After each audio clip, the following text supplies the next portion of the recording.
Bonjour à toutes et bonjour à tous, soyez les bienvenus sur la chaîne Spirit Energy Thérapie, la chaîne qui vous accompagne tout au long de votre ascension vers le nouveau monde. Alors avant de traiter le sujet du jour, eh bien oui, de retour après une petite pause qui m'a fait énormément de bien. Mais je suis également très heureuse de pouvoir vous retrouver et de partager ensemble des vidéos, des connaissances, des guidances, des canalisations et bien d'autres. C'est une chaîne qui traite aussi bien de spiritualité que de l'énergétique et même qui traite un peu de la science et notamment au niveau soutien psychologique. Alors ici, je tiens à envoyer ma gratitude à vous, vous tous qui êtes venus avec beaucoup d'amour, de bienveillance, beaucoup de lumière, avec beaucoup de tendresse, déposer des messages dans les commentaires sous les vidéos. Je tiens vraiment à vous en remercier. J'aimerais pouvoir vous renvoyer cet amour au centuple. Vous le méritez toutes et tous. Un grand merci du fond du cœur pour tous ces commentaires qui ne peuvent que donner de la force, qui ne peuvent me donner de la nourriture énergétique. Merci, merci, merci du fond du cœur. Soyez bénis. Alors nous allons ici parler de dépendance ou plutôt tenter de vous sauver, de vous... Peut-être pas sauver parce que je ne suis pas une sauveuse, mais de vous faire prendre conscience pour certains et certaines qui vivaient dans des situations de dépendance affective. Ici, il est surtout question de vous en sortir, de vous sortir de cette situation qui vous plaque au sol, qui vous enferme dans une prison mentale et qui ne permet pas de vous ouvrir à des relations saines et équilibrées. Et c'est un sujet que je tiens à traiter suite...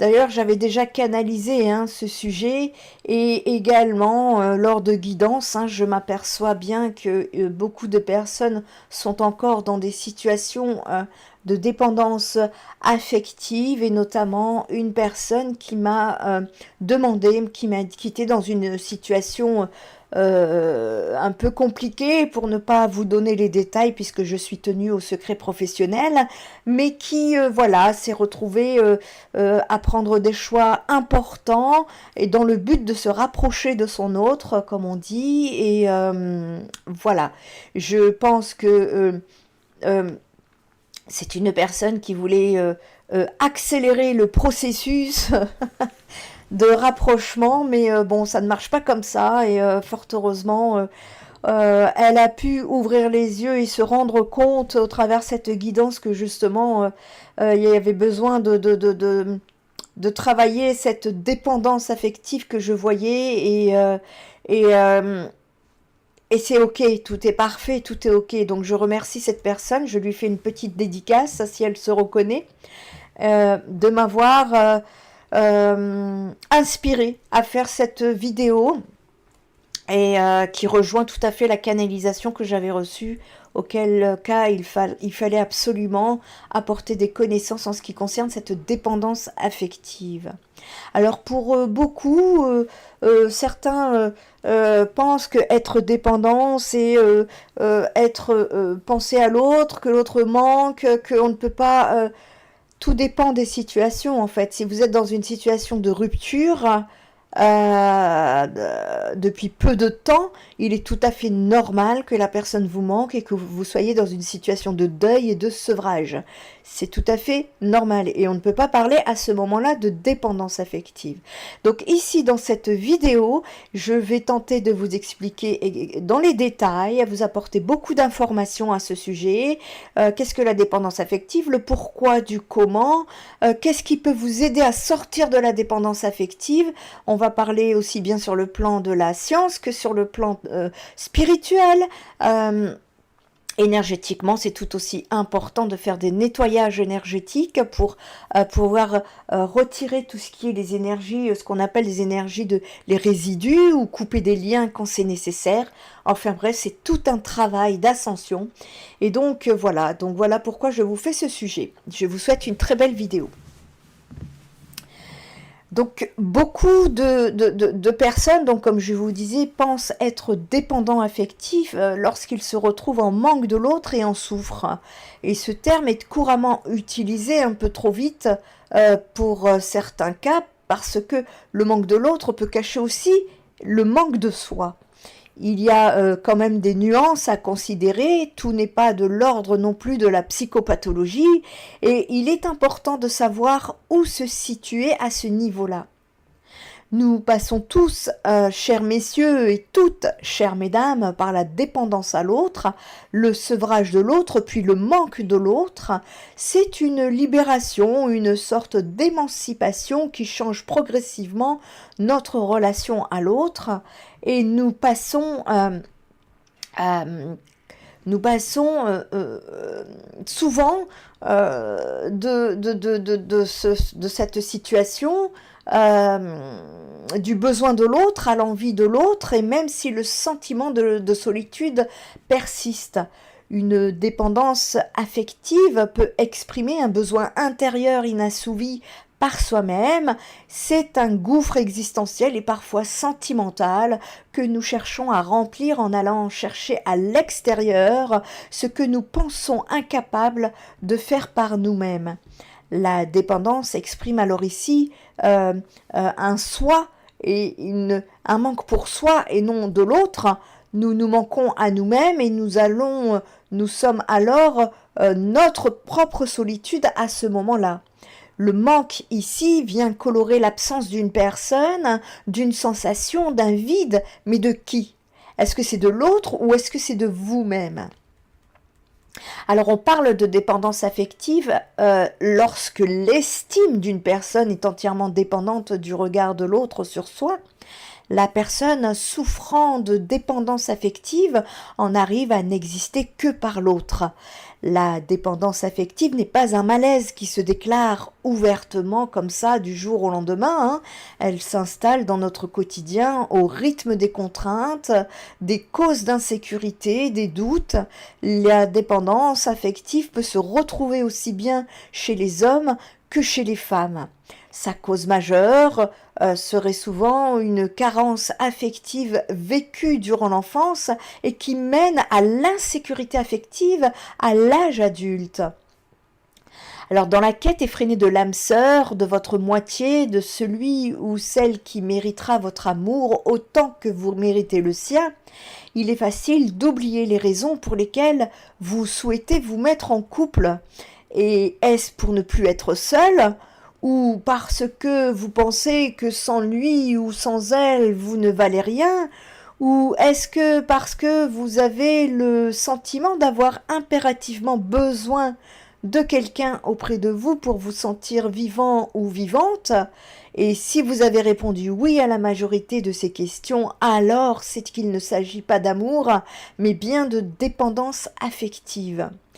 Dans cette vidéo, nous allons explorer les causes de la dépendance émotionnelle ainsi que les solutions pour aider les personnes qui en souffrent à surmonter ce comportement et à vivre des relations saines et équilibrées.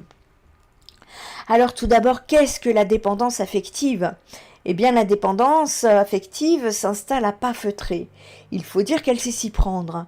Elle utilise nos peurs, elle nous susurre des mots rassurants et elle nous flanque une addiction gluante devant les yeux, histoire que notre monde ne soit plus qu'une image erronée de notre but ultime.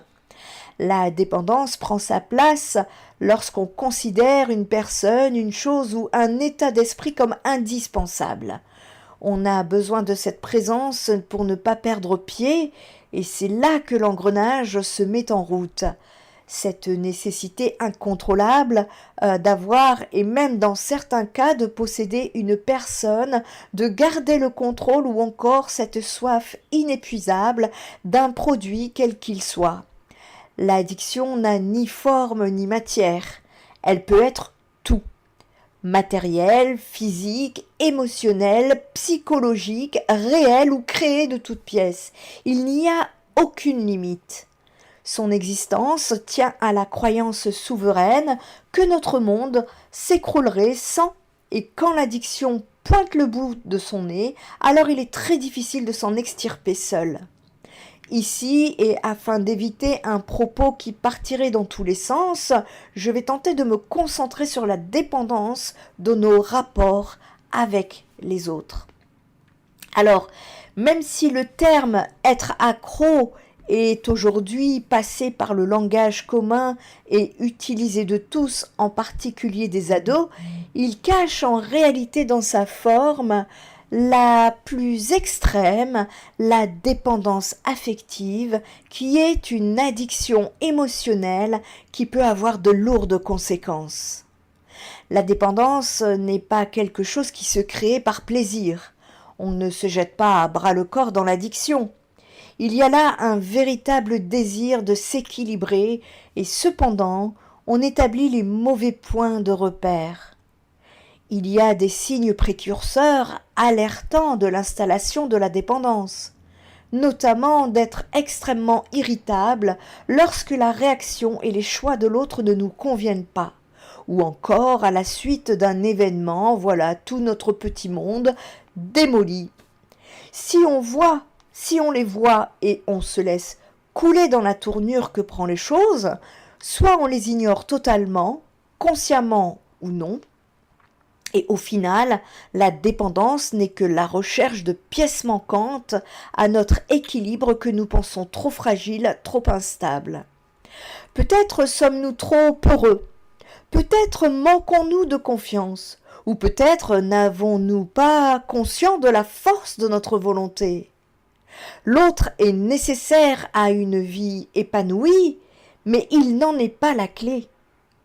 Perdre un être cher est terrible, et pourtant, le seul regard que l'on y portera permettra à la fin de se reconstruire ou de sombrer. La solution n'est pas d'être froid et distant, de s'affranchir de toute relation et de vivre en ermite. Le tout est de comprendre que notre réalisation ne tient qu'à nous. Elle est aidée par les autres, mais ne se concrétisera qu'à partir de nos propres actions. Nous sommes les seuls à même de faire taire nos peurs, de nous redonner la foi et comprendre notre valeur propre. Les autres, eux, nous aident, nous épaulent et parfois nous extirpent de la misère, mais là encore, notre pouvoir est de ne pas laisser l'engrenage s'installer. Si l'autre m'a sauvé de cet état mental dans lequel je me trouvais, ce que j'en étais bien incapable par moi-même, alors non, nous nous sous-estimons. L'autre peut être sauveur d'une situation, mais ne doit pas être porté comme le sauveur de toute une vie. Vous réalisez passe par les autres, mais surtout par vous-même avant tout. La dépendance n'est qu'un effet secondaire de nos peurs. La dépendance affective, donc cette addiction émotionnelle qui peut avoir de lourdes conséquences, c'est un état donc émotionnel où une personne éprouve un besoin excessif d'attention et d'affection de la part des autres. Le vide affectif ressenti peut provenir de votre blessure originelle d'abandon ou de rejet. Le sentiment de solitude vient de votre regard porté essentiellement sur les autres et de la recherche de réponses à vos besoins à l'extérieur de vous. Cette situation peut être très problématique car elle va entraîner une relation déséquilibrée et une souffrance psychique. Les causes de la dépendance affective sont généralement multiples, allant du manque d'estime de soi à la peur de l'abandon. Cependant, il existe des solutions pour la dépasser. Il s'agit d'une véritable addiction à une personne auprès de laquelle le dépendant va aller chercher à combler ce manque affectif. Dans l'objectif de maintenir la relation amoureuse, le dépendant affectif va donc mettre en place de nombreuses tactiques, plus ou moins conscientes. Or, ces dernières entraînent bien souvent l'inverse des effets escomptés. Pire encore, la personne n'étant bien souvent pas consciente de son trouble, eh bien, elle va enchaîner les relations amoureuses toxiques en pensant qu'elle ne cesse d'attirer les mauvaises personnes à elle. En effet, dans le cadre de la dépendance affective en couple, la relation amoureuse, elle, se crée uniquement pour répondre à des besoins douloureux autour des angoisses du dépendant. Malheureusement, les réponses à ces peurs sont le mensonge, la fusion, la soumission à l'autre, la domination ou encore la culpabilité. Ainsi, la dépendance amoureuse se distingue de l'amour sain par les fondements sur lesquels la relation de couple se construit. Lorsque chez un individu, l'amour et l'estime de soi dépendent de facteurs extérieurs, on parle ici de dépendance affective. Ce trouble désigne l'incapacité psychologique d'une personne à vivre sans l'approbation ou le jugement positif de l'autre. La dépendance affective engendre très souvent un manque de confiance en soi, et ce dans tous les domaines de la vie. En cherchant constamment l'approbation de votre partenaire, de vos proches, amis ou collègues, eh bien, ces dépendances affectives auront tendance à s'effacer. Plutôt vous, en tant que dépendant affectif, aurez tendance à vous effacer devant les autres et donc à perdre de vue ce qui importe réellement pour vous-même. Cet effacement et la peur d'être abandonné peuvent conduire la personne, en tout cas qui est dépendante affective, à accepter l'inacceptable, tel que des violences, de l'humiliation, des menaces, de l'harcèlement, etc., particulièrement au sein du couple. Les indices de la dépendance affective sont les suivantes. Vous ressentez une peur viscérale de rester seul. Vous avez un besoin de contact constant. C'est-à-dire que la personne qui souffre de dépendance affective a besoin de rester en communication presque constante avec l'autre. Et si l'autre est impossible à rejoindre, son fonctionnement se voit d'être affecté. Une attaque de panique peut même être déclenchée par l'anxiété liée à ne pas avoir de réponse de l'autre. Vous pouvez également être dans le vivre dans le tout ou rien. C'est l'amour fou, la plus grande passion, mais dès qu'un défi apparaît, c'est la catastrophe totale. On se dit prêt à opter pour la rupture à la moindre provocation, tout en ayant de nombreuses raisons pour ne pas rompre. C'est l'état d'alerte constante. Si la personne dépendante considère mettre fin à la relation, elle éprouve ensuite un besoin pressant de renouer avec l'autre. Les indices de la dépendance affective, c'est aussi vivre à travers l'autre. Un des symptômes évidents de la dépendance affective qui est le manque flagrant d'intérêt pour sa propre vie. Soudainement, tout ce qui importe, c'est l'autre, ce qu'il fait, et c'est ce qui fait que la relation devient si primordiale. Un autre indice est d'acheter le privilège d'être aimé. La plupart des personnes qui développent de la dépendance affective vivent de l'insécurité au sein de leurs relations interpersonnelles. Ces craintes et insécurités peuvent mener à la peur de ne jamais être aimé. Quand quelqu'un se présente et démontre de l'affection, la personne dépendante est prête à payer le prix fort de son amour. Autre indice, c'est de s'effacer pour laisser toute la place à l'autre. La dépendance affective se manifeste également par un besoin de s'effacer, de ne pas nuire ou de déranger. Cela découle de l'idéalisation de l'autre, du désir profond de ne pas entrer en compétition avec l'autre et de l'insécurité de ne pas être à la hauteur de l'autre. Nous pouvons trouver comme indice la perte de dignité. Lorsque l'intégrité du couple est en jeu, la personne dépendante se libère de toutes ses inhibitions, voire même de sa dignité. Elle n'hésite pas à recourir aux crises de larmes, aux cris, aux menaces, à la panique, bref, aux pires bassesses, pour attacher l'autre, pour garantir sa présence et sa disponibilité. D'autres symptômes liés à la dépendance affective peuvent inclure l'insomnie, une perturbation de l'appétit, des maux de tête, des difficultés gastro-intestinales entre autres. Autre indice dont il est question, c'est l'énergie, ça s'appelle l'énergie du désespoir. Avec la dépendance affective, l'imagination est souvent source de conflits, mais elle est aussi très fertile pour trouver des stratégies d'attaque ou de défense. La personne peut inventer les plus habiles scénarios pour séduire l'autre, pour s'assurer et assurer sa présence, pour convaincre l'autre de la suivre.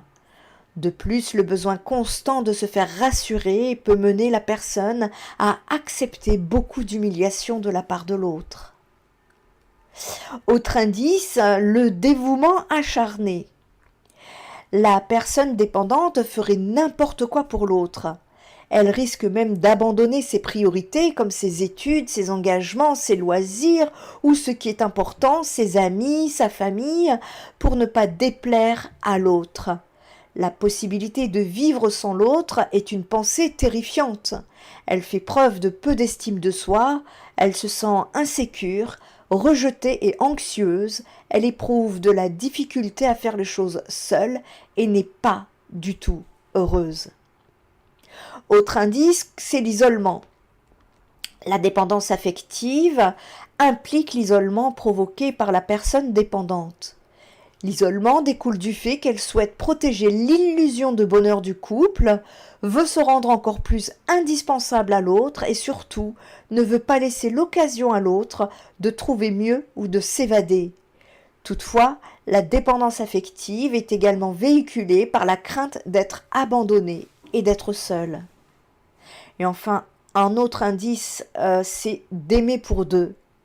Même devant une relation insatisfaisante et destructrice, et parfois au flagrant désintéressement de l'autre, la personne dépendante reste convaincue que la relation est possible et viable, qu'elle l'aime assez pour deux et que l'autre apprendra à l'aimer. Elle peut s'accrocher désespérément à des indices superficiels de tendresse et réussit à se convaincre que la relation s'améliore. Il n'y a d'autre solution que de remplir le vide affectif que par l'amour et l'accompagnement de son propre enfant intérieur. Car la blessure est positionnée à ce niveau-là. Soyez son parent aimant et réparateur chaque jour. Aimez-vous en respectant qui vous êtes dans les décisions que vous prenez, dans les affirmations que vous posez, et soyez alignés avec. La peur d'être abandonné fait souffrir autant que la personne qui s'inflige à vivre avec, que celles qui sont dans l'entourage sentimental proche. Comme tétanisés et bloqués dans les situations de souffrance et les allées et venues entre événements et réactivation du passé, c'est le moment, la nostalgie, l'envie et la tristesse sur soi qui donnent matière à tout ce vide en nous. Les personnes que je rencontre en guidance et qui m'évoquent cette immensité angoissante et leur incapacité à savoir quoi faire et comment s'y prendre pour s'en sortir sont dans le désarroi. Surmonter cette sensation de vide et par là même le sentiment d'abandon est heureusement possible. Quelle merveilleuse nouvelle, n'est-ce pas ? Le sentiment de solitude passe d'abord par l'expérimentation. Il n'y a d'autre solution de changer son rapport à la solitude que de l'expérimenter comme une chance et non comme une contrainte qui est source d'angoisse. Remplissez votre vie de vos projets personnels. Élaborez une vision idéale dans tous les domaines de votre vie et posez les objectifs réalistes et réalisables qui vous permettront d'aller dans ce sens. Et quand je dis dans ce sens, cela veut dire que je vais dans le sens de l'ultime et l'idéal et que chaque avancée me fait plaisir. Je me détache de l'obsession de vouloir le but et uniquement le but de l'idéal. Le chemin est aussi intéressant. Être dépendant de quelqu'un ne relève pas de l'amour. Pour pouvoir faire la différence entre les deux, il est essentiel de réaliser une petite analyse de la relation que vous êtes en train de vivre certainement et d'identifier point par point si vos comportements ou ceux de votre partenaire correspondent à des actes d'amour désintéressés ou bien d'une situation de dépendance émotionnelle. Je vous propose ici 5 situations afin de différencier l'amour et la dépendance affective. Situation 1, la relation amoureuse ne comble pas une carence affective. L'amour est un sentiment magnifique. Il est normal que la personne que vous aimez soit réellement une priorité de vie. Il est également possible de voir votre partenaire comme l'un des fondements de votre existence. L'amour est une construction qui prend pied dans le respect de chacun, des individus et de leurs aspirations. Mais l'amour sain se construit sur le désir de partager quelque chose avec l'autre et non dans l'unique but de combler une carence affective. C'est en ce sens que l'amour et la dépendance affective se différencient dans un premier temps.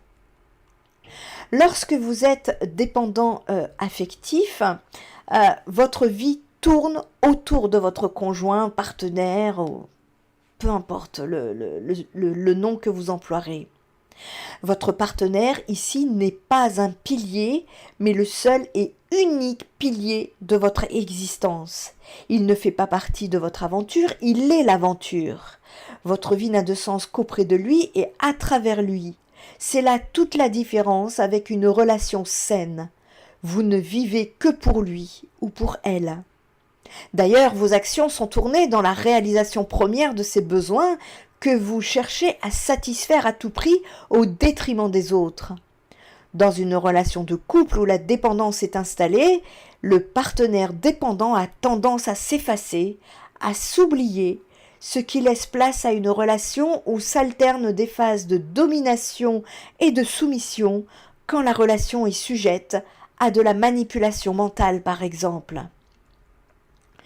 Situation numéro 2. Le dépendant affectif a besoin de la présence de l'autre en permanence. Lorsque vous êtes amoureux, vous essayez de profiter au maximum de votre partenaire. Vous souhaitez construire de nombreux souvenirs et découvrir l'autre sous tous ses aspects. Il est également normal de souffrir du manque de présence physique si de longues semaines vous éloignent de votre chair et tendre. Or, dans le cas de la dépendance affective chez l'homme, l'éloignement physique est une épreuve insurmontable. Il est possible qu'un éloignement même temporaire soit inenvisageable à ses yeux. En ce sens, vous pouvez par exemple modifier totalement vos projets de vie pour faire en sorte que ces derniers correspondent à ceux de votre partenaire. Être célibataire vous est difficile et vous êtes prêt à tout pour retenir l'être aimé dans votre vie. Vous ne pensez plus aux conséquences à long terme, vous répondez à votre émotion à court terme. La dépendance affective peut provoquer une dépression. En effet, le mal-être qu'elle engendre peut vous faire sombrer plus rapidement que vous ne l'auriez imaginé. Dans une relation de couple, par exemple, cela s'explique par une solitude amoureuse intense ressentie par le dépendant affectif. Situation numéro 3. Situation où la jalousie est très présente dans une relation amoureuse dépendante. Alors, un peu de jalousie peut amener un peu de piment dans la relation. Mais il faut savoir la doser. Et lorsque vous vivez une relation amoureuse, la jalousie dite possessive n'a pas sa place. L'amour est fondé sur la confiance et le respect de l'autre. La jalousie réelle n'existe pas dans un couple sain. Dans la dépendance affective, dans la dépendance affective en couple, la jalousie est un sentiment récurrent qui apparaît souvent sans raison particulière parce qu'ils ont peur de ne plus être suffisants, intéressants et dignes d'être aimés. Ils imaginent alors que leurs partenaires vont les laisser tomber à la moindre occasion. Les comportements adoptés dans ces cas-là sont bien souvent inadaptés car fondés sur une peur irrationnelle. Le dépendant affectif est sans cesse à la recherche du moindre signe de désamour ou de désintérêt de la part de son partenaire pour se prouver à lui-même qu'il a raison. Et c'est là où on parle réellement de dépendance affective et qui est donc souvent à l'origine de situations de crise. Et le dépendant affectif pensera toujours qu'il a raison au point d'imaginer de nombreux scénarios qui ne sont pas réels. Il est possible que votre comportement ait déjà eu des effets dévastateurs sur votre couple au point de vous le faire regretter plus tard, vos mots ou vos actes. La blessure d'abandon est souvent à l'origine de cette jalousie qui parasite votre relation amoureuse. Dans certains cas, la jalousie sert également au dépendant à tester l'amour de son partenaire. Par exemple, vous pouvez adopter certains comportements de sorte à rendre volontairement jaloux l'être aimé dans l'objectif d'obtenir une preuve de ses sentiments. Suivant la réaction de ce dernier, vous allez soit accentuer vos peurs, soit être rassuré temporairement, jusqu'à ce que l'angoisse d'une éventuelle trahison reprenne le dessus. Dans les deux cas, vous vous imposez une souffrance inutile. C'est pourquoi il est important d'identifier rapidement la dépendance émotionnelle et de tenter de sortir du manque affectif afin de ne pas reproduire indéfiniment ce schéma douloureux. Situation numéro 4. Le dépendant affectif vit un amour unilatéral. Lorsque vous êtes amoureux ou amoureuse, l'amour ne vous empêche pas d'observer la réalité de votre lien avec votre partenaire. Il est possible qu'un jour, vous compreniez que votre relation est toxique. Malgré tout l'amour que vous pouvez éprouver, vous êtes capable de prendre du recul, de reconnaître les incompatibilités et de prendre les décisions nécessaires qui s'imposent pour votre épanouissement à long terme. Lorsque vous êtes dépendant affectif, il est possible que vous soyez témoin de choses qui vous prouvent que finalement vous n'êtes peut-être pas fait pour être en couple avec cette personne en particulier. Vous observez des comportements toxiques, dangereux, impardonnables et pourtant, vous restez. Vous ne l'acceptez pas. Face à une preuve flagrante de désamour, d'infidélité ou de tromperie, vous pensez pouvoir arranger la situation. L'idée de vous battre pour une relation destructrice et déjà éteinte vous séduit plus que l'idée de répondre à vos besoins intérieurs en mettant fin à cette relation. Ces comportements traduisent en vous un manque d'estime de soi important, lui-même lié aux causes de la dépendance affective. Le manque d'estime de soi pousse une personne qui souffre de dépendance émotionnelle à accepter tout et n'importe quoi de la part des autres et surtout de la part d'un conjoint uniquement parce qu'elle a la sensation que ce chaud-froid constant est une preuve de valeur. Tout comme le syndrome de Calimero, ces deux conditions peuvent être alimentées par un sentiment de manque d'estime de soi et une recherche constante de validation et d'attention de la part des autres. Le dépendant affectif est persuadé qu'un conjoint qui ne lui donne pas tout l'amour dont il a besoin est un conjoint qui dispose d'une grande valeur et dont il ne faut pas se séparer. Le schéma de dévalorisation l'empêche d'avoir une vision équitable de sa faculté à réagir. Du coup, il éprouve le besoin de compenser en acceptant plus que ce qu'il devrait. Et enfin, situation numéro 5, les émotions fortes et ambivalentes. Enfin là, le dernier point qui vous permet de faire la différence entre une réelle relation d'amour et une relation de dépendance affective, eh bien, ici, réside en tout cas dans l'intensité de vos émotions.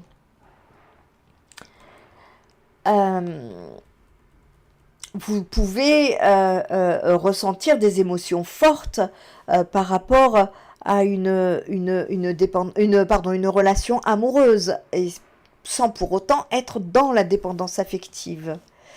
Ici, nous allons faire le point en rapport avec le fait que la façon dont vous avez de les vivre et de les gérer peut mettre en évidence la présence du trouble de la personnalité dépendante dans votre couple. Lorsque vous êtes amoureux, vous ressentez de nombreuses émotions et parfois très fortes. Il est normal d'être attentif à l'autre, de ressentir de l'empathie et des sensations parfois inexpliquées. En revanche, le dépendant affectif en amour vit constamment des émotions intenses. Il a la particularité de passer de l'amour fou à la haine extrême. Vous passez d'un état à l'autre très facilement et résultat, vous vivez une relation de dépendance affective en couple qui vous fait l'effet d'une véritable drogue. Votre psychisme est envahi de pensées liées à votre relation et vous basculez de moments d'adrénaline à des moments de souffrance, vous passez de l'obsession au rejet. Lorsque nous sommes attirés par quelqu'un, notre cerveau libère des composants chimiques comme la dopamine et l'ocytocine, qui, elles, vont créer une sensation de bien-être, de plaisir, voire d'amour.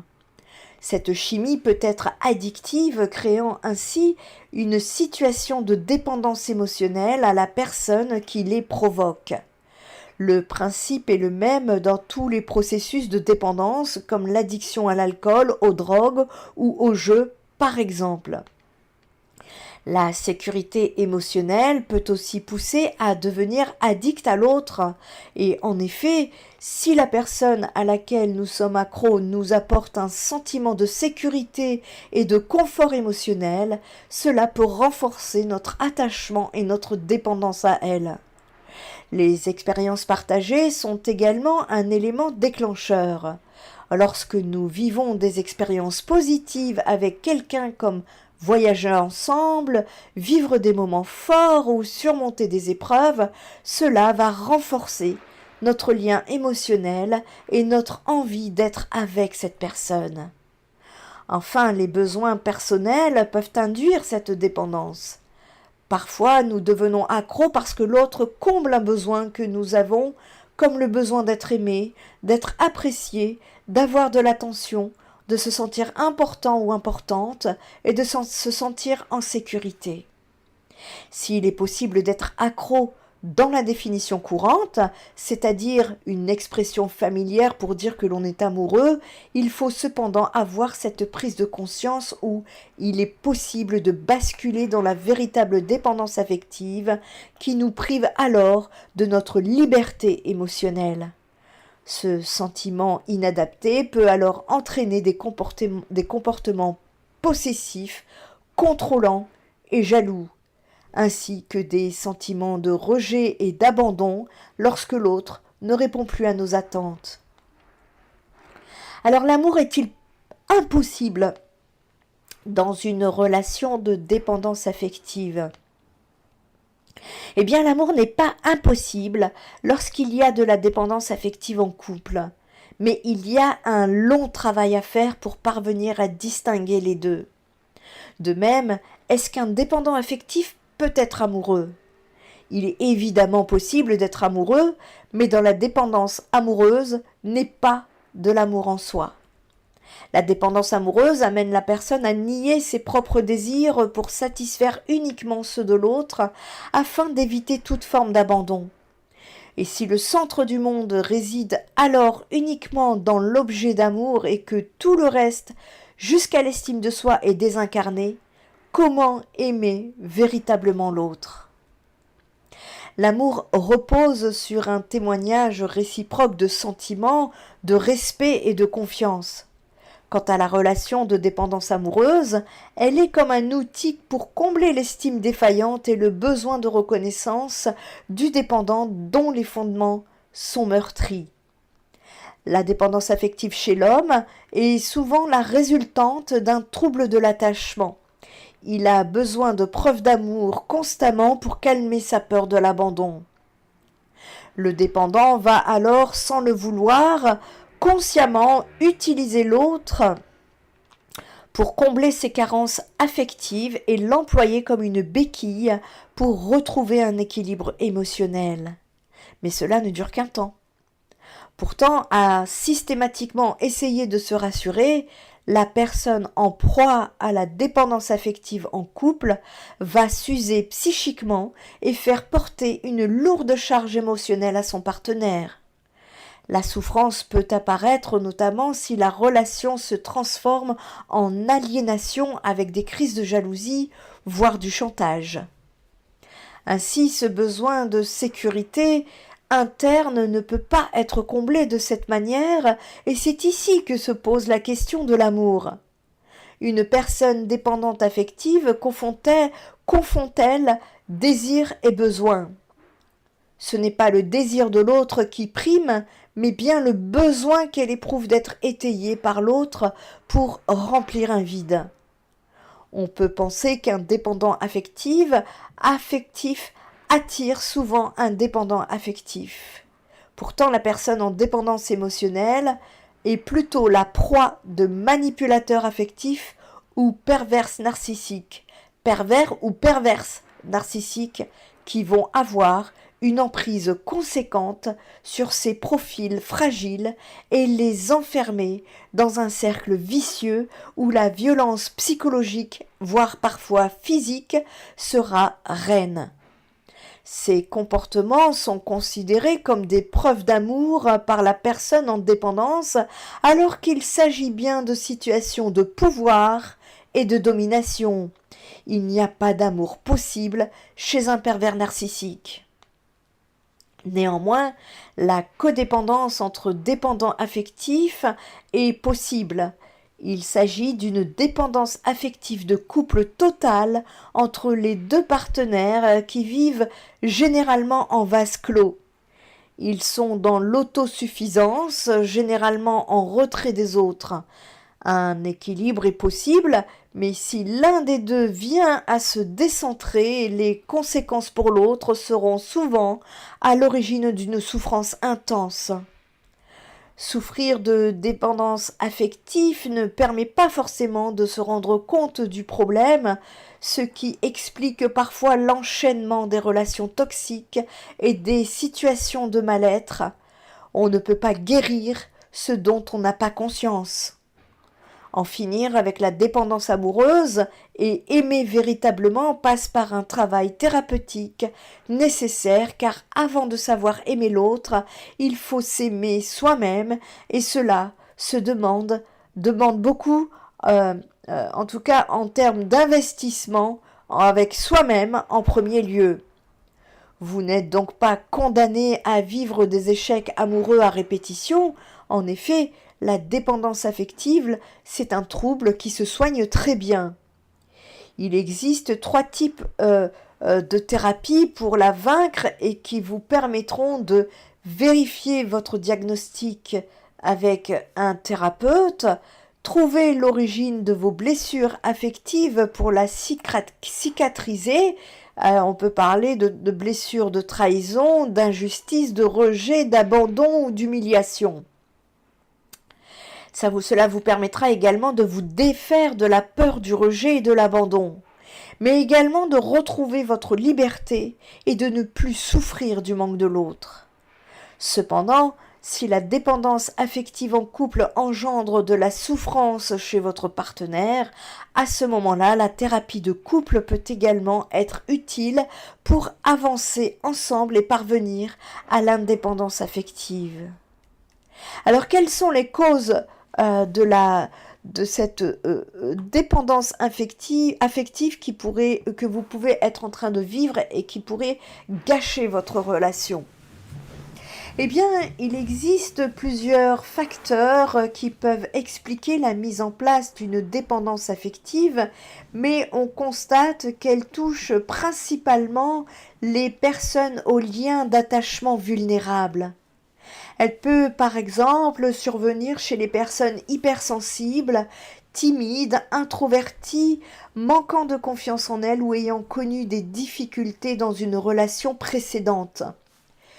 Certains traumatismes de l'enfance, comme le manque d'affection, la maltraitance, des chocs émotionnels, peuvent également favoriser son apparition. Les causes à l'origine de la dépendance affective ne sont pas toujours faciles à identifier. Néanmoins, 7 facteurs principaux peuvent l'expliquer.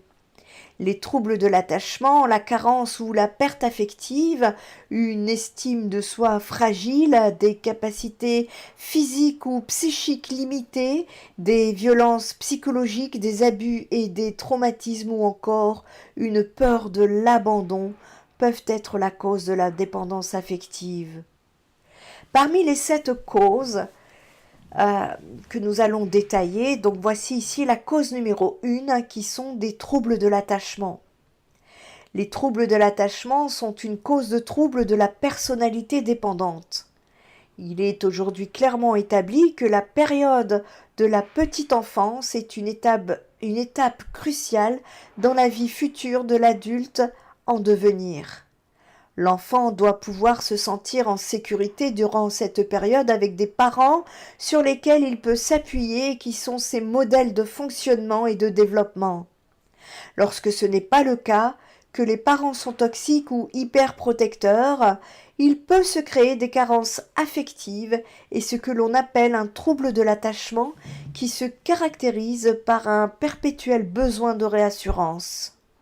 Ces troubles sont sans doute l'élément déclencheur le plus fréquent de la dépendance affective ou de relations toxiques. Ils se développent lorsque les besoins émotionnels et physiques de l'enfant ne sont pas satisfaits de manière adéquate. Cela peut conduire à des difficultés dans les relations interpersonnelles à l'âge adulte, y compris dans les relations amoureuses. Si vous souffrez de troubles de l'attachement, vous pouvez avoir des difficultés à établir des limites saines dans votre relation, à faire confiance à votre partenaire et à communiquer vos besoins et vos sentiments de manière efficace. Ces obstacles risquent de contribuer à une addiction envers votre conjoint car il peut alors devenir votre source principale, voire unique, de sécurité. De fait, s'il vous quitte, tout s'effondre. Ce désordre émotionnel doit être détecté et traité le plus vite possible afin d'obtenir des résultats optimaux. Les symptômes révélateurs d'un trouble de l'attachement sont généralement un refus du contact physique, un besoin de tout contrôler, une faible estime de soi, un sommeil perturbé, des changements d'humeur ou une tendance à la dépression. La cause numéro 2 ici est en rapport avec une perte affective. Une perte affective est parfois la cause de la dépendance émotionnelle. Lorsqu'une personne subit une perte émotionnelle significative, comme la fin d'une relation amoureuse ou un deuil, elle peut ressentir un vide émotionnel et une forte douleur qui va entraîner une dépendance émotionnelle envers son partenaire ou toute personne qui lui permet de combler ce vide. Dans certains cas, l'individu cherche à éviter cette souffrance qui lui semble insurmontable en restant dans une relation malsaine plutôt que de faire face à la perte émotionnelle et à cette blessure d'abandon. Cependant, il est important de noter que tous ces chocs émotionnels ne conduisent pas nécessairement à une dépendance affective. Fort heureusement. Ce dernier se produit lorsque le besoin d'attention et d'affection est excessif et que la personne qui en souffre est incapable de fonctionner de manière autonome sans son partenaire. Rappelons également que cette addiction peut avoir des répercussions négatives sur la relation elle-même car elle peut devenir malsaine et déséquilibrée. Alors comment gérer une perte affective ? Eh bien, il est parfois difficile de se relever après une perte, quelle qu'elle soit. Un divorce, un décès, une rupture sentimentale, la perte de son travail. Pour vous aider à gérer ce traumatisme, il faut apprendre à, premièrement, prendre soin de vous. En effet, la perte affective peut être épuisante physiquement et émotionnellement. Il faut apprendre également à vous entourer de soutien. Essayez de rencontrer des personnes qui vous soutiennent et vous comprennent. Il peut être utile de parler à ceux qui ont vécu une expérience similaire, de rejoindre un groupe de soutien ou de vous confier à un thérapeute. Apprenez également à prendre le temps de faire votre deuil. Le processus de deuil est très important, mais il est aussi différent pour chaque individu. Il est important de vous accorder le temps et l'espace nécessaires pour traverser cette période difficile. Soyez patient avec vous-même et acceptez le deuil, en tout cas que ce deuil puisse prendre du temps. Un deuil en moyenne prend entre 6 mois, pour moi c'est trop court. 6 mois, c'est passer les étapes, les phases de deuil, mais un deuil complet prend en général entre 1 à 2 ans. Alors aussi, il vous est conseillé de trouver un sens à votre perte qui pourrait vous aider. Pas facile, me direz-vous. C'est souvent même le plus compliqué. Honorez la mémoire de la personne perdue en vous impliquant dans une cause qui vous tient à cœur ou en vous concentrant sur les souvenirs positifs que vous avez partagés ensemble, par exemple. Également, exprimez vos émotions sans crainte parce qu'il est normal qu'elles soient intenses comme la tristesse, la colère ou la confusion. Ne les refoulez surtout pas, mais trouvez un moyen de les exprimer de manière saine. Vous pouvez parler à un ami ou écrire vos sentiments dans un journal, par exemple. Un travail de deuil est tout à fait envisageable. Il peut durer moins longtemps, comme je vous disais, mais même plus, sans forcément être pathologique. La différence de la durée et de l'intensité est aussi fonction de l'environnement culturel. Mais effectivement, si au bout de 3 à 4 ans, la personne est toujours dans la phase de dépression, il y a là peut-être un problème et il faut demander de l'aide. Mais par expérience, en général, on parle donc d'une année, voire 2. Je pense que 3 est même convenable, surtout dans la société actuelle dans laquelle nous vivons et qui nous coupe beaucoup de nos émotions avec des réseaux sociaux qui ont tendance à nous inhiber.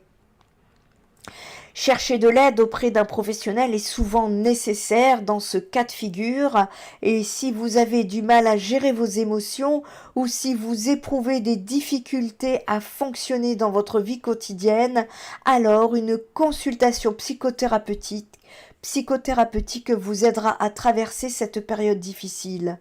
Si vous en ressentez la nécessité, eh bien vous pouvez contacter spiritenergytherapy.fr afin de mettre en place cette consultation psychothérapeutique avec la psychopraticienne que je suis et vous trouverez donc des informations sur spiritenergytherapy.fr. Pour information, il y a plusieurs types de deuil.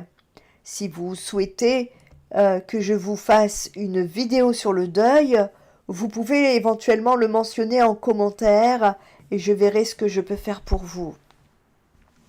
La cause numéro 3, nous allons ici parler d'une faible estime de soi. Un manque ou une faible estime de soi-même est une cause courante de la dépendance amoureuse. Il conduit souvent à un fort sentiment d'inutilité, de dévalorisation, voire de repli sur soi. Lorsque vous avez une faible estime de vous-même, vous pouvez tenter de combler ce vide en cherchant l'amour et l'approbation constante de votre partenaire. Cette quête de validation peut devenir excessive et pourtant, elle entraîne une dépendance émotionnelle envers l'autre. Vous pouvez alors être tenté de baser toute votre vie sur le besoin de correspondre à cette attente au point d'en oublier vos propres besoins dans tous les domaines de la vie. En conséquence, vous avez peut-être du mal à vous sentir en sécurité sans l'aval de votre partenaire. À force, cette dépendance entraîne une dynamique malsaine dans la relation. Alors, comment rétablir une estime de soi défaillante? Restaurer son estime de soi peut être un processus difficile, mais il est possible d'y parvenir avec des efforts et un engagement personnel. Voici quelques suggestions pour vous aider à y parvenir. Alors la première chose également très importante ici est de prendre soin de vous physiquement, émotionnellement et mentalement. Cela inclut une alimentation saine, de l'exercice régulier, un sommeil suffisant et des pratiques de gestion du stress comme la méditation ou la relaxation. Il est important d'identifier vos forces et vos compétences et de les développer. Et oui, vous en avez, c'est une certitude, n'en doutez pas. Fixez-vous des objectifs réalisables et mesurez votre progression. Cela vous aidera à créer un sentiment de réussite et de satisfaction personnelle. Évitez aussi les comparaisons avec les autres et concentrez-vous plutôt sur votre propre progression et votre propre réussite. Vous êtes unique, c'est ce qui fait votre force. Également, vous êtes invité à pratiquer l'autocompensation. Soyez gentil et compatissant avec vous-même.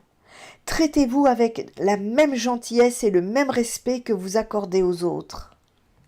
Et enfin, cherchez de l'aide auprès d'un thérapeute qui vous aidera à travailler les causes profondes de votre faible estime personnelle et à développer des stratégies pour y remédier. La cause numéro 4 de dépendance affective, ici, nous allons parler d'une réduction ou une perte de vos capacités. Un événement particulièrement traumatisant, un accident, une maladie ou un handicap sont autant de situations pouvant entraîner une réduction, voire une perte de ses capacités psychiques ou physiques. Dans ces cas, l'aide d'un entourage étayant devient un besoin vital et parfois même sur le long terme. Cette nécessité d'être assisté pour certains actes de la vie quotidienne, par exemple, va alors conduire certaines personnes à un état de dépendance physique, mais affectif. Comment rebondir après cet événement traumatique ? Dans les cas que vous venez de voir, il est important d'établir des limites et de réaliser au maximum ce qui est dans vos capacités. En effet, le choc, la colère ou encore la frustration peuvent nous pousser à baisser les bras et à se laisser assister pour tout, tant l'envie de se battre nous a quittés ou que l'on ne voit plus de porte de sortie ni d'avenir. Rester combatif est essentiel et, lorsque c'est réalisable, regagner son autonomie le plus rapidement possible pour sortir de la dépendance affective.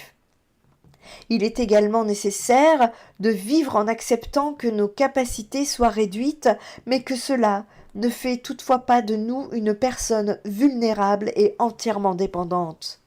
Le handicap n'est pas une fatalité à subir et les exemples de dépassement de soi sont présents partout autour de nous.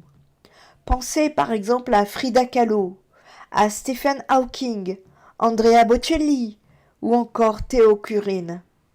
L'indépendance physique est la meilleure voie pour l'indépendance affective. La cause numéro 5 ici, nous allons parler de violences psychologiques. Les violences psychologiques sont à ajouter aux causes de dépendance déjà nommées. Les abus émotionnels tels que les insultes, les critiques constantes, les humiliations, les menaces, la manipulation et l'isolement social sont à même de détruire l'estime de soi et la confiance en soi d'une personne, la laissant vulnérable à une dépendance émotionnelle envers son partenaire. Les victimes de violences psychologiques risquent également d'avoir peur de quitter ces personnes toxiques ou de chercher de l'aide car elles peuvent se sentir piégées ou impuissantes. Alors comment se reconstruire après des violences psychologiques? Se reconstruire après avoir vécu des violences psychologiques peut être un processus très complexe, mais tout à fait possible, n'en doutez pas. Le monde qui vous entoure n'est pas votre ennemi, et vous pouvez trouver la force en vous, mais également avec l'aide de tierces personnes pour vous en sortir. En premier lieu, il est essentiel de prendre conscience que la situation n'est pas une fatalité. Ce premier pas vous aidera à gravir les marches vers la guérison et la reconstruction. Apprenez à vous reconnaître à votre juste valeur. Préservez votre bien-être. Isolez l'isolement et n'hésitez pas à demander de l'aide autour de vous. Acceptez les mains tendues. 2/3 de ces violences sont des violences physiques. Un peu moins d'1/3 sont des violences psychologiques ou verbales. Bien évidemment, lors de violences physiques, il existe le plus souvent des violences psychologiques et verbales associées. D'ailleurs, la violence physique commence souvent par de la violence psychologique et verbale. C'est un test par la personne toxique pour voir la façon dont vous allez réagir avec elle. Ce que je dis souvent lors de consultations avec mes patients en soutien psychologique ou ma clientèle en guidance, eh bien c'est que la première violence est la violence de trop. N'acceptez pas, il ne changera pas.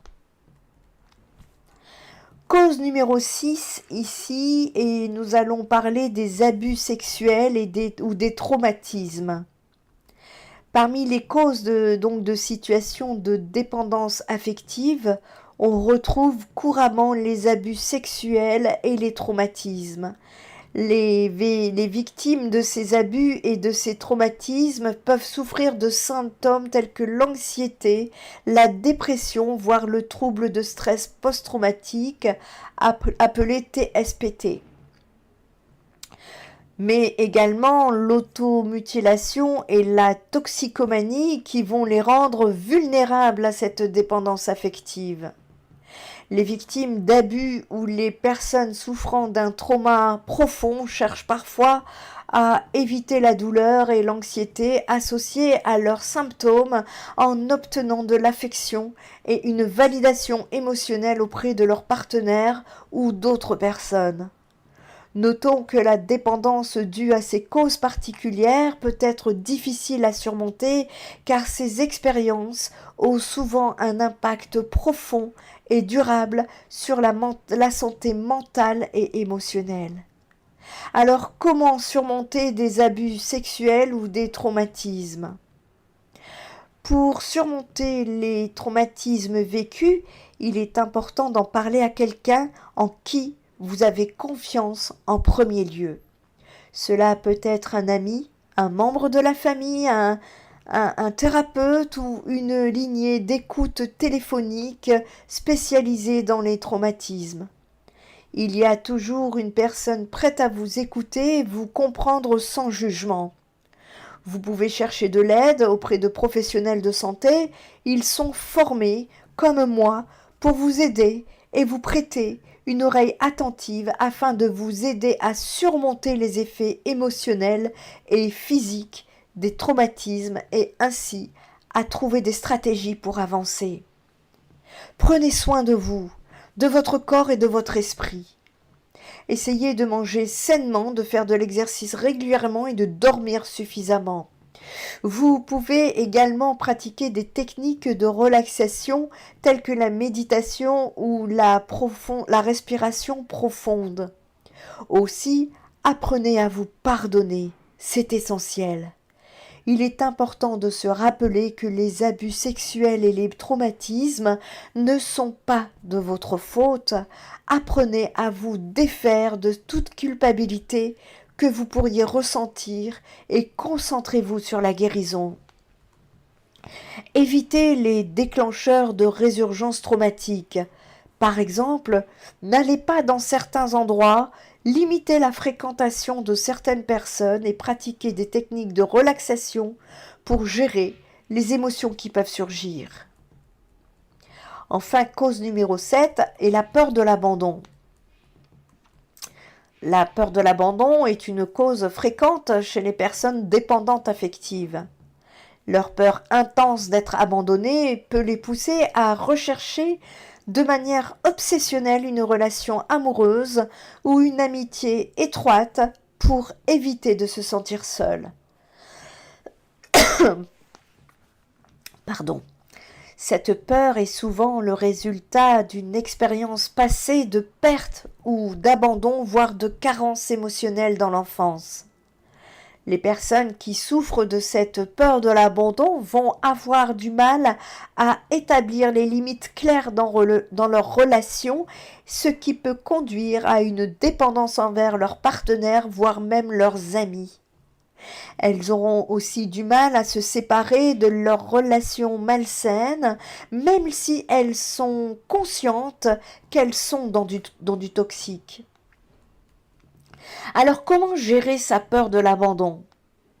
Si vous souffrez d'une peur de l'abandon, voici quelques conseils pour vous apprendre à la gérer. Identifiez les causes de votre peur.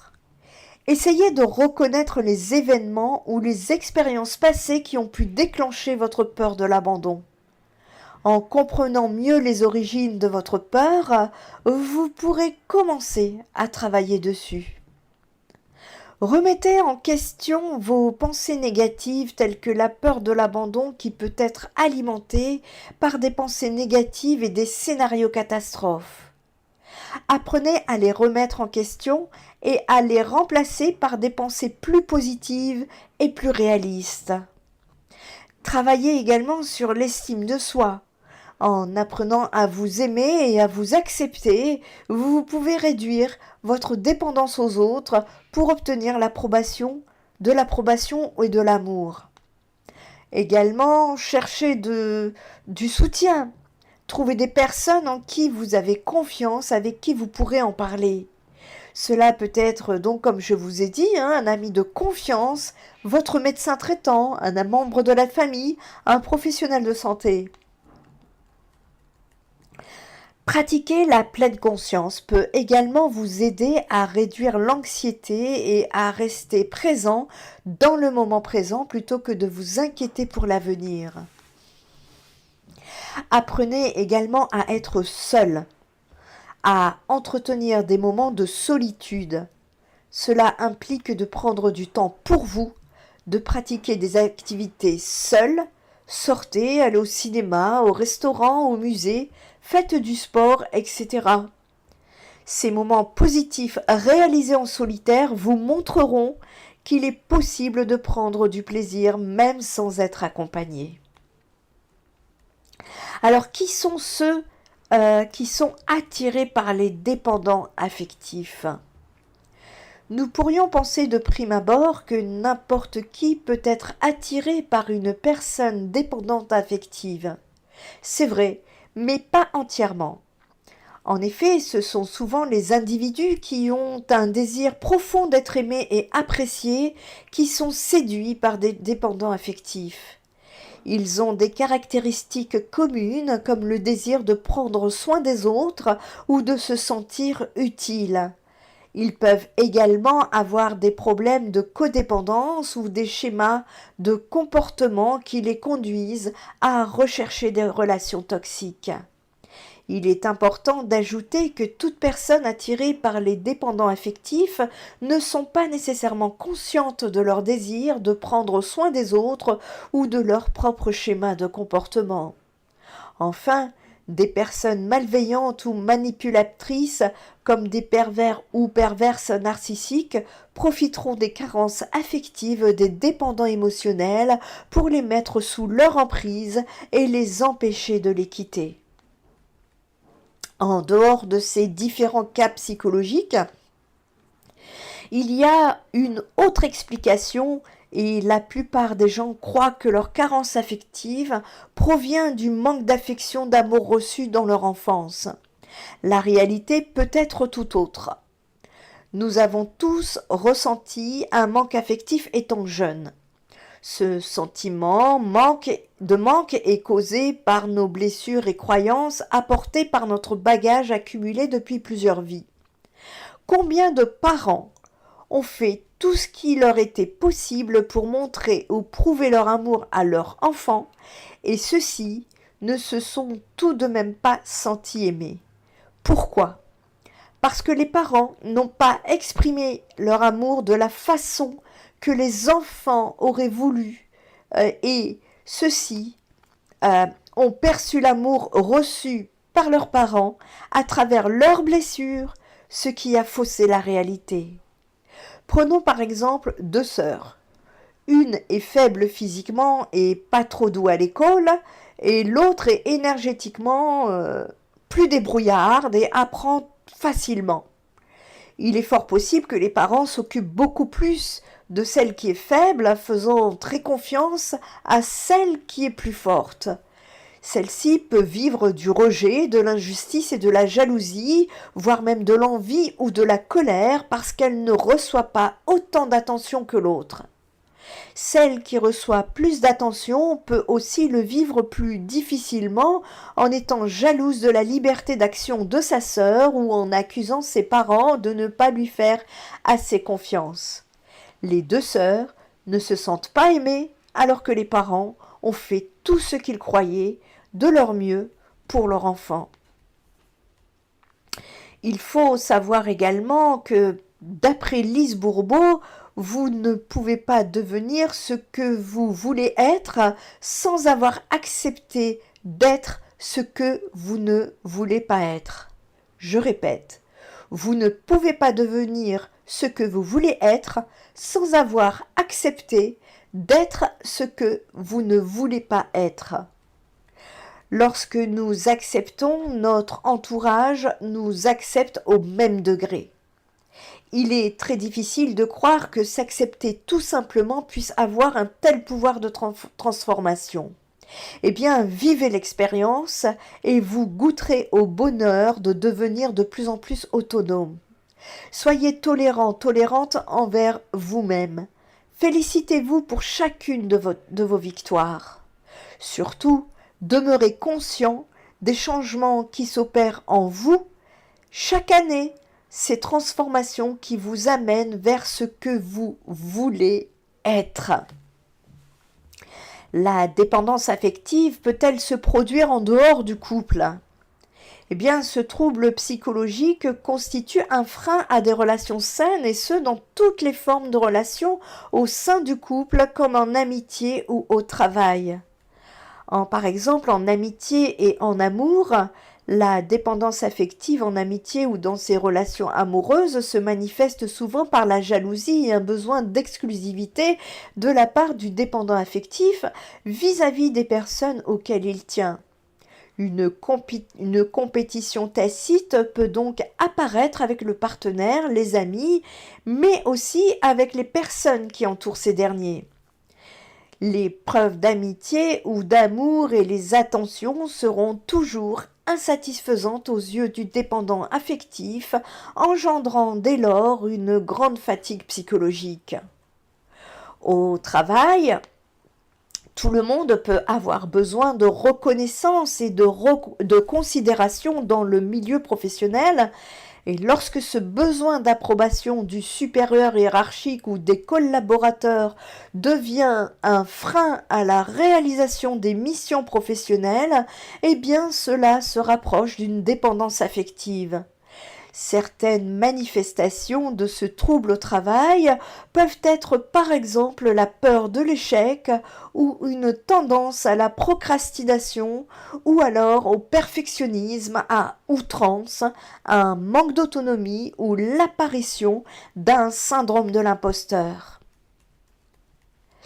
Parlons de cette dépendance affective chez l'homme, d'ailleurs qui peut toucher chez l'homme aussi bien les hommes que les femmes, bien que ce sujet soit le plus souvent abordé d'un point de vue féminin.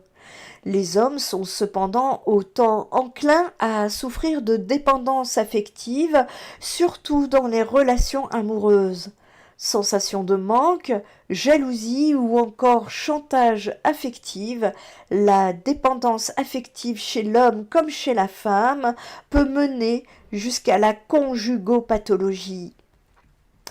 Quels sont, je rajoute une parenthèse, messieurs, si vous vous trouvez dans une situation de dépendance et que vous avez des difficultés à vous en sortir, n'hésitez pas à mettre en place des consultations psychothérapeutiques auprès de Spirit Energy Therapy. Ce n'est pas que pour les femmes. Et donc, quels sont les symptômes donc de cette dépendance affective ? Eh bien, les manifestations de la dépendance affective peuvent varier en intensité selon les individus. On remarque cependant certains symptômes communs tels que la peur de l'abandon, la jalousie, l'insatisfaction chronique, l'incapacité à prendre des décisions et aussi le manque d'estime de soi, les comportements compulsifs tels que les surconsommations d'alcool, de tabac, de drogue ou de jeux vidéo par exemple, ou encore de l'anxiété. Sans prise en charge adaptée, la dépendance affective peut mener jusqu'à la dépression. Alors comment sortir de cette dépendance affective ? Eh bien, vaincre la dépendance affective passe tout d'abord par une prise de conscience. Et l'individu doit se rendre compte déjà qu'il souffre de ce trouble. Un accompagnement psychologique est souvent nécessaire afin de retrouver estime de soi et confiance en soi pour pouvoir se recentrer ensuite sur ses propres besoins et envies afin de sortir efficacement de la dépendance affective. La peur de l'abandon et de se retrouver seul peut par exemple être maîtrisée grâce à quelques exercices simples comme s'exposer volontairement à des moments de solitude, entreprendre une activité de loisir ou encore mieux accepter ses émotions et ses frustrations. La pratique d'un sport ou la méditation peuvent également aider à regagner confiance en soi et à chasser les pensées négatives. Et alors que faire pour vaincre la dépendance affective ? Eh bien, soit apprendre à mieux se connaître et à s'aimer, dresser une liste de vos forces et de vos compétences, considérer vos accomplissements et les qualités personnelles qu'ils peuvent représenter. Soit apprendre à dire non et à s'opposer. Arrêtez de suivre votre partenaire sans dire un mot. Vous vous sentirez plus respecté si vous prenez votre place au sein de la relation. Soit apprendre à faire des choses seul. Vous pourrez trouver agréable de faire des choses par vous-même. En faisant certaines activités seules, vous allez bâtir une plus grande autonomie personnelle. Vous allez conséquemment développer un sentiment de fierté et d'accomplissement, ce qui s'oppose au sentiment d'insécurité et de honte. Ou alors soit expérimenter la liberté. Pour s'en sortir, il suffit souvent d'expérimenter la liberté de se détacher de cette relation qui vous tient en otage, de cette dépendance qui vous garde prisonnier de vos propres grés. Plutôt que de voir la liberté comme la possibilité de la fin de la relation, faites-en le début d'une nouvelle relation. Avec la liberté, vous réapprendrez à respirer votre propre air. Vous développerez vos intérêts, vous aurez la chance de rencontrer de nouvelles personnes et vous pourrez renouer vos relations d'amitié. Les stratégies pour vaincre la dépendance affective mènent souvent à la peur que la relation se termine. Si elle entraîne la fin de la relation, il faut se dire que le processus de rompre était déjà amorcé. De plus, ces stratégies permettront à la personne de s'investir par la suite dans une relation bien plus satisfaisante, saine et significative. Mais que faire en cas de rupture lorsqu'on est dépendant affectif ? Recommandé dans le traitement des troubles anxieux et des comportements addictifs, des thérapies peuvent être bien évidemment efficaces pour les personnes souffrant de dépendance affective et souhaitant se remettre d'une rupture amoureuse douloureuse et de travailler sur l'étape de reconstruction pour pouvoir trouver une relation amoureuse saine. La prise en charge thérapeutique vise à changer le schéma de dépendance et à réapprendre peu à peu une conduite adaptée afin de retrouver autonomie et équilibre dans les relations de couple. Les répercussions de la dépendance affective peuvent être très sérieuses. Si vous pensez être atteint de dépendance affective et que vous souffrez d'anxiété ou de dépression, il est recommandé de solliciter un avis médical. Vous pouvez à ce moment-là consulter si de façon générale les ruptures amoureuses sont très pénibles à vivre et qu'elles le sont encore plus mais évidemment chez les personnes qui souffrent de dépendance affective. Elles ont l'impression de perdre une partie d'elles-mêmes, elles se sentent perdues et beaucoup plus angoissées qu'en temps normal. Il n'est également pas rare qu'elles sombrent dans la dépression, d'où l'importance d'agir rapidement. Si vous êtes dépendant ou dépendante affective et que l'on vient de vous quitter, je vous propose ici mes conseils pour avancer et suivre la bonne direction. Alors, en premier temps, exprimez-vous. Parlez de votre rupture. À l'annonce de votre rupture, vous avez sûrement ressenti de la tristesse, de la colère, peut-être même une once de culpabilité. Lorsque vous ne savez pas comment vous y prendre, ce cocktail détonnant de sentiments peut être très ravageur en tant que dépendante affective.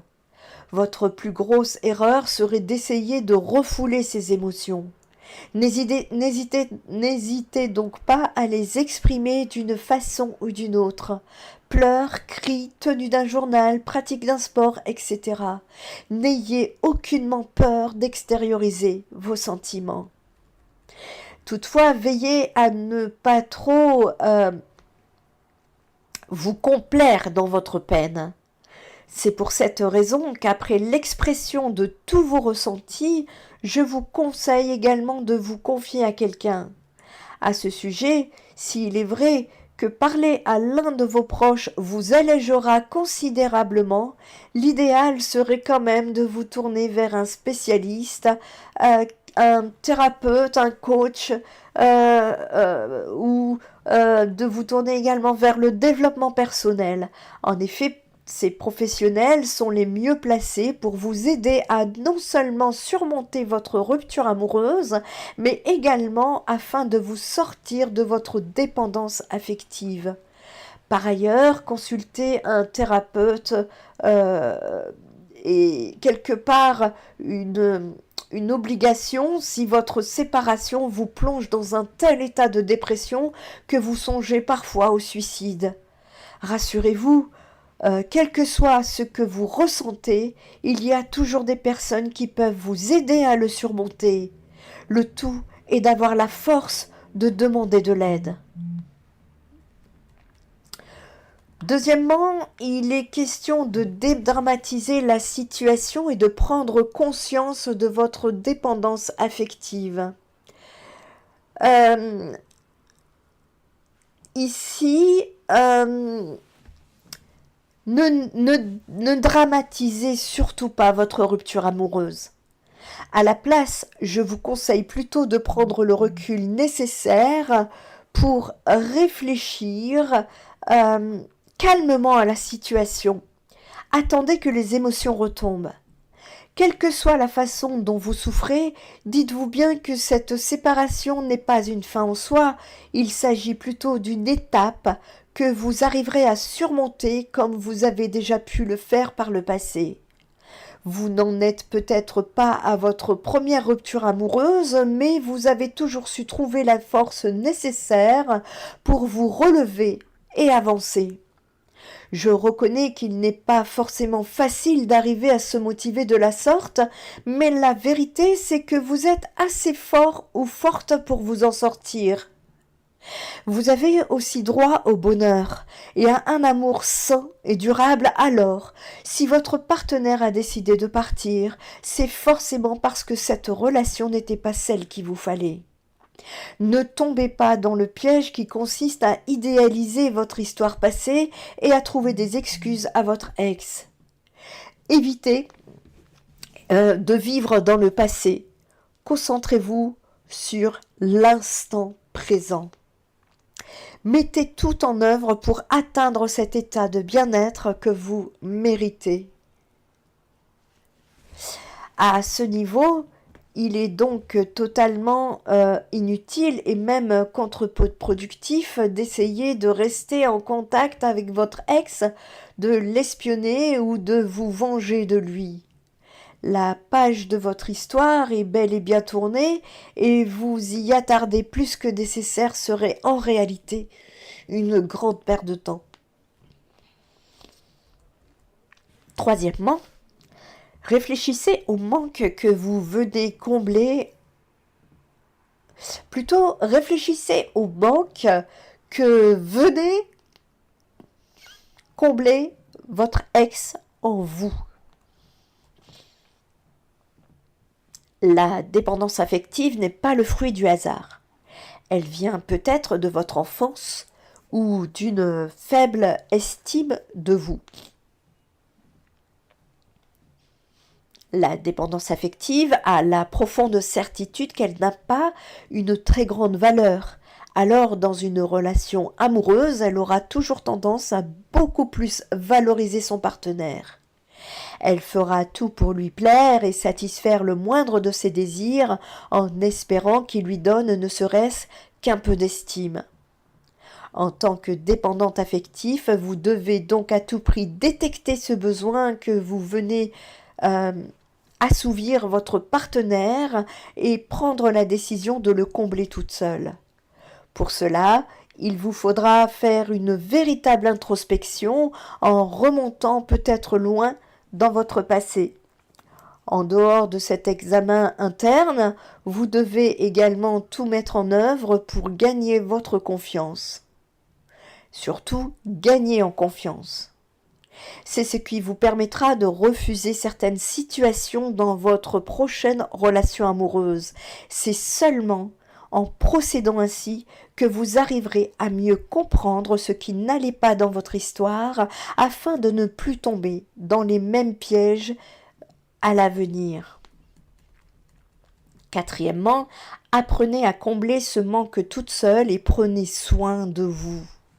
Il est important de vous rendre compte que vous êtes la seule à être en mesure de combler vos besoins. Je vous conseille donc d'agir puisqu'il s'agit du seul moyen de gagner en confiance, de vous débarrasser de la peur du rejet, de votre dépendance et surtout de surmonter votre rupture. Ne vous complaisez donc pas dans l'inaction. Si vous apercevez par exemple que le besoin que vous venez combler, en tout cas que vous venez combler votre ex était votre crainte de la solitude, eh bien fixez-vous un objectif simple. Vous pouvez par exemple décider de passer une soirée complète seule avec vous-même et sans aucun contact. Alors ce n'est pas une situation où vous êtes contrainte de rester seule, mais c'est une situation où vous allez choisir de rester seul. Vous, vous pouvez travailler progressivement et surtout répéter ces actions jusqu'à ce qu'elles deviennent moins angoissantes.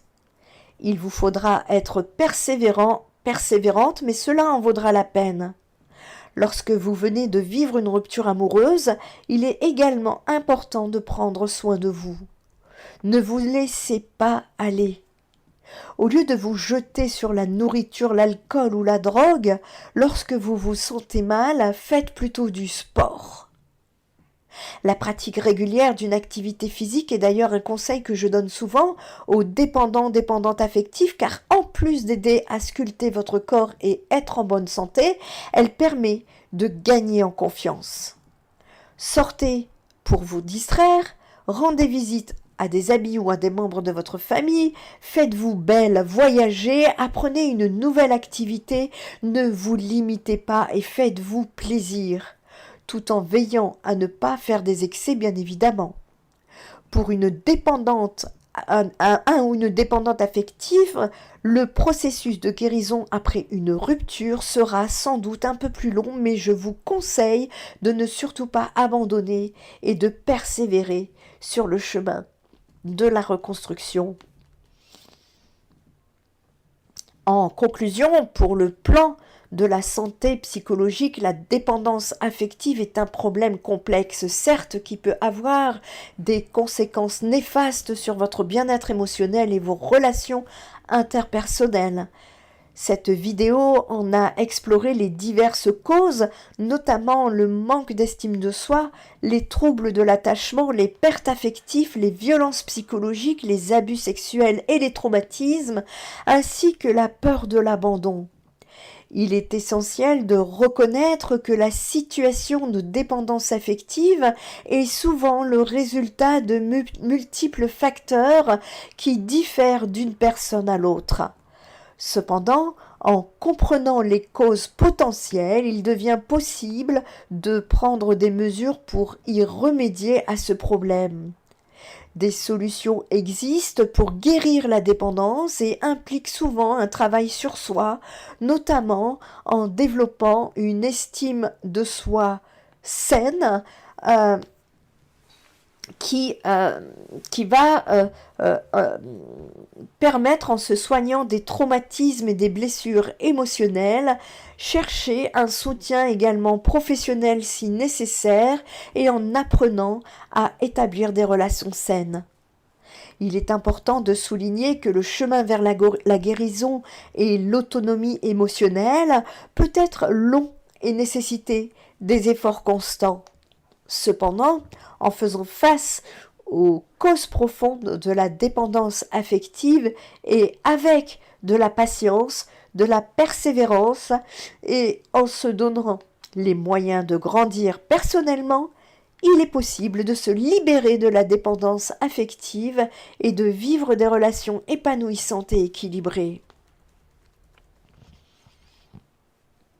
Selon l'intensité de votre histoire et la gravité de vos souffrances, donc il conviendra en fonction, pour reprendre votre vie en main, d'agir soit seul, soit accompagné au sein d'une thérapie. Si vous avez besoin de mieux comprendre en quoi consiste la dépendance affective qui peut découler de la peur de l'abandon et de vous situer dans les comportements et schémas que le trouble suscite chez vous, alors vous pouvez regarder des vidéos, vous pouvez lire des livres, vous pouvez en parler avec votre thérapeute, etc. Combler ce vide en vous au niveau de la dépendance affective comprend diverses étapes pour se prendre en main et agir. Vous avez différentes possibilités, différentes façons, différentes techniques, différentes thérapeutes qui peuvent vous aider à comprendre les rouages de la dépendance affective, à prendre conscience de votre fonctionnement et commencer à faire un travail concret sur vous. Passant par le chantier de la connaissance de soi, la réparation de soi, la transformation et la construction de soi, et surtout en donnant la vie dans la partie que vous pensez être encore si vide. En cheminant, regardez en face votre parcours, vos croyances et schémas, reconnaissez à quoi vous servent certains de vos comportements et décisions. Apprenez à comprendre que ce qui se cache derrière vos émotions a une réelle signification. Ces chères émotions qui sont là uniquement pour nous avertir que quelque chose d'important en soi est oublié, bafoué et que le manque est trop grand. Observez les conséquences de vos blessures émotionnelles dans votre vie et l'impact sur celle des personnes que vous aimez ou avez aimées. Observez les signes que vous donne votre corps est aussi important que votre mental. Je me réjouis pour vous de savoir qu'une fois que vous aurez compris les fonctionnements, fait des liens, décortique les processus mentaux et émotionnels, vous aurez aussi compris que le plus important alors est d'expérimenter dans votre vie d'autres façons de penser et d'agir, et peut-être aussi que vous aurez envie de gérer différemment vos peurs pour celles qui résisteraient encore et qui vous plongeraient dans une prison mentale, d'où un cauchemar. La seule réparation qui soit possible, en tout cas, viendra de vous, et non pas en manipulant ou en auto-sabotant votre vie, mais en devenant un parent réparateur pour l'enfant en vous qui a tant souffert et qui souffre peut-être encore. Voyez comme il devient utile d'accepter ce qui est, d'accepter ses peurs et même son histoire, car c'est le seul moyen d'identifier les clés et les opportunités pour vous reconstruire. Peut-être personne ne peut nier ce que vous avez vécu, personne n'a le droit de juger, personne n'est à l'abri. Pointer du doigt une histoire, un fautif, des circonstances et pleurer sur soi de toutes les misères et la souffrance que cela a engendré prend encore sens jusqu'au moment où vous vous rendez compte qu'à partir de maintenant, c'est uniquement vous et vous-même que vous pourrez pointer du doigt si vous ne décidez pas de transformer ce qui est en cherchant à savoir qui vous êtes, quelle est votre valeur, quels sont les rêves que vous avez laissés sur le bas-côté, quelles sont vos forces et aussi vos fragilités, quelle est votre part créative, quels sont vos buts, vos objectifs et les actions qui vous mèneront sur un autre chemin qui sera cette fois-ci le vôtre.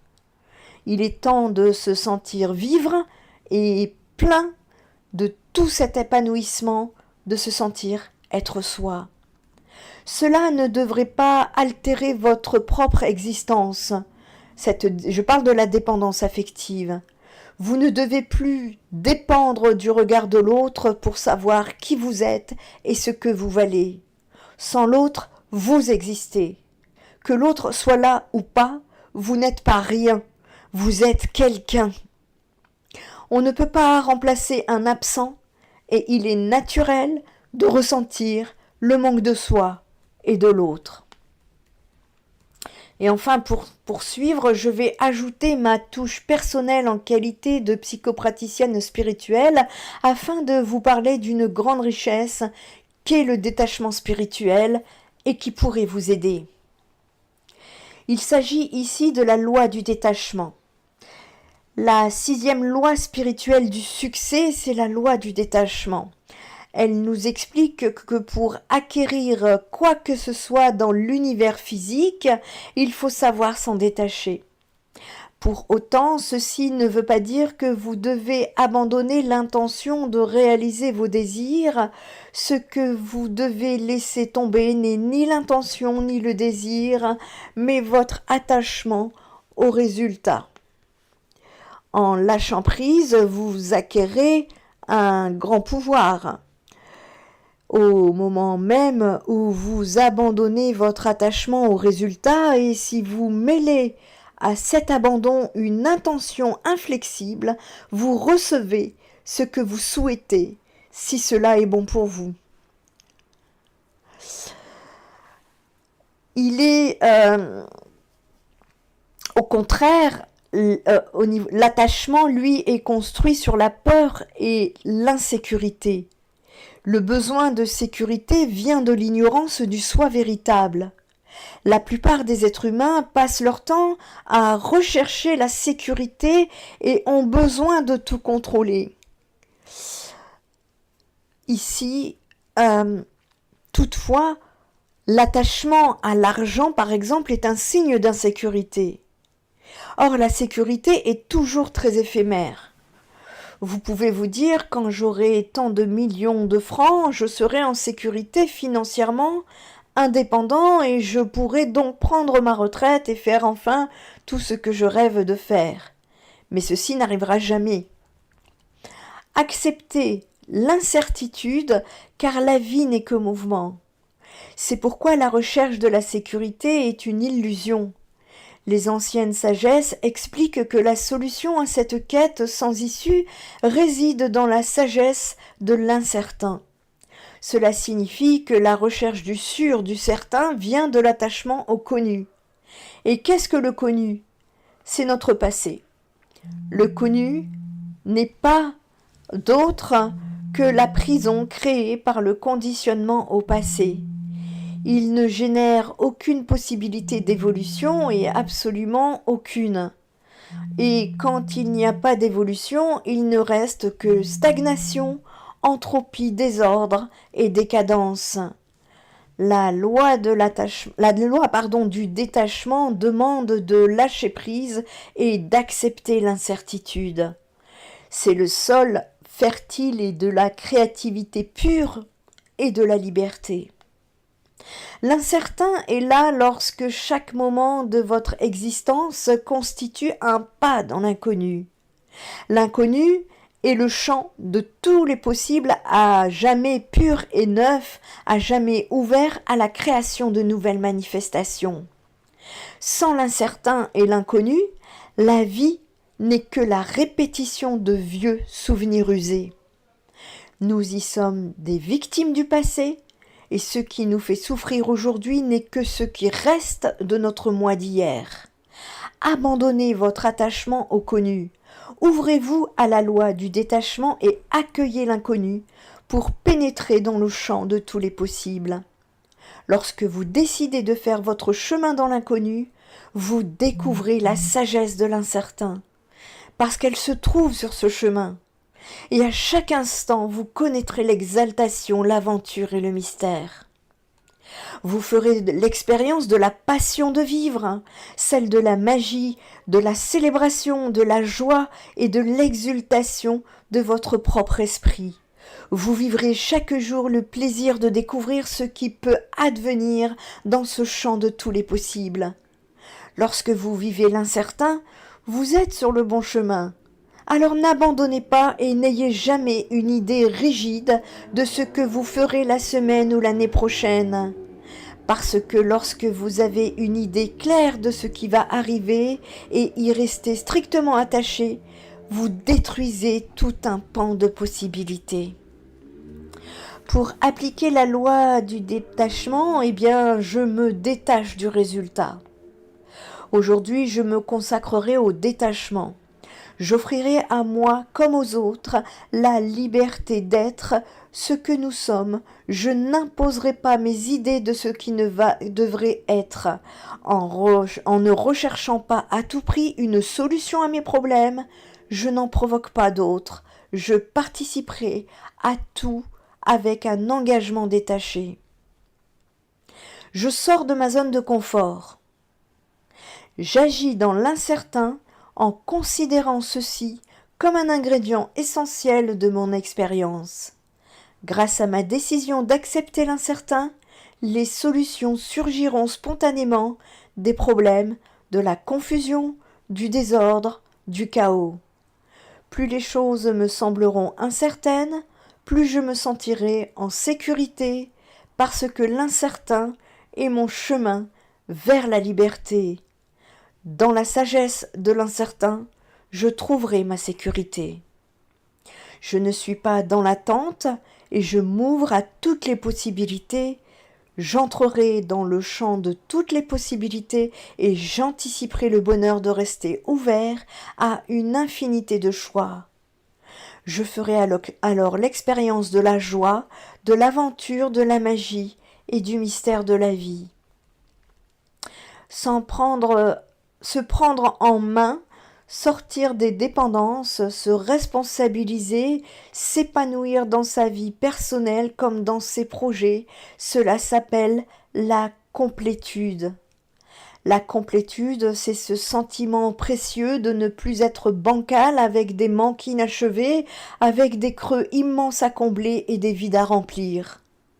La complétude, c'est ce sentiment précieux de ne plus se sentir vide. La complétude, c'est choisir d'explorer et de vivre toutes les facettes de sa personne en vérité de manière authentique et assumée. C'est être sans peur du jugement jusqu'au bout des doigts, jusqu'au bout de soi. La complétude, c'est être un. C'est matérialiser dans notre monde réel l'être que nous sommes dans les profondeurs, c'est mettre au jour toutes les parties d'un tout, ombre et lumière, c'est vibrer le tout.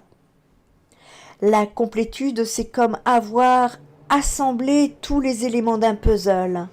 C'est assembler les contraires, c'est vivre dans un monde matériel et accueillir l'invisible. C'est avancer dans ce monde de cartésien et faire de la spiritualité un chemin. Tout est son contraire parce que tout marche de pair. Aujourd'hui, alors que j'ai trouvé toutes les pièces, je n'ai plus qu'à les assembler, les polir un peu et pour qu'elles s'épousent parfaitement, retailler celles qui prennent trop de place et trouver le juste équilibre, l'harmonie. C'est également accepter d'être en silence quand le silence est nécessaire. C'est accueillir l'agitation de l'ébullition créative quand elle naît au creux de mon ventre. C'est se réjouir du vide et se délecter du plein en cherchant perpétuellement l'endroit juste pour moi entre le trop et le pas assez. Il y a des chemins que l'on choisit et il y a ceux qui s'imposent à nous où la vie vous pousse sans aucune forme possible de retranchement parce que c'est l'endroit où vous devez être, parce que c'est la juste place qui vous attend, parce que c'est la vie qui vous tend la main et vous montre avec de gros panneaux indicateurs que c'est la voie de votre cœur. C'est un challenge ultime d'oser faire le pas vers soi, de s'accueillir avec bienveillance. Je souhaite en tout cas à toutes et à tous, à chacun, de vibrer de tout votre être, du plus profond de votre âme, de renouer avec vos ancêtres, de vous ouvrir une nouvelle trame.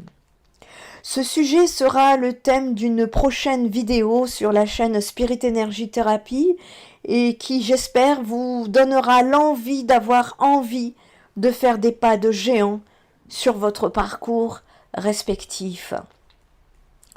J'espère que cette vidéo va vous permettre de mieux comprendre en tout cas la dépendance affective, de vous accepter tel que vous êtes et d'y remédier sans jugement. Spirit Energy Therapy se tient à votre disposition pour toute guidance spirituelle, pour tout soin énergétique ou consultation psychothérapeutique. Transmettez mes salutations à votre enfant intérieur. Spirit Energy Therapy, ta guérison commence ici.